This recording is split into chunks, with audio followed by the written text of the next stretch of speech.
A former UTC student driving under the influence will spend the next 10 years in jail for killing a man.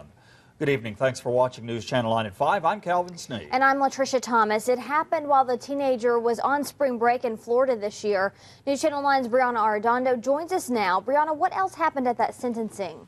The judge told Bruce George that he didn't deserve treatment as a young offender. The 19-year-old made a decision that changed his life, and other college students told me today how they think it can be a lesson.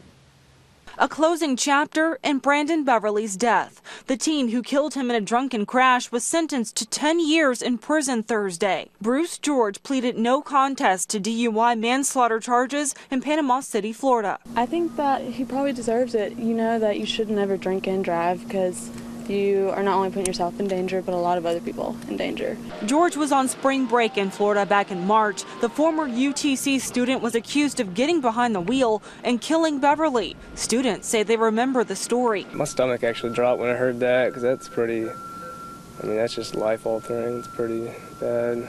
Being young, it's a little easy to not see the repercussions of drinking too much and then driving. I have friends that unfortunately think that they're, better at driving when they're drunk. We spoke to the victim's uncle when the deadly crash happened. He said then he wished George had used better judgment. Is it surprising to you to know that people still do it, still drink and drive? No, because a lot of people just think about what they're doing at the time, not really about what's going to happen to other people, so no, it doesn't surprise me.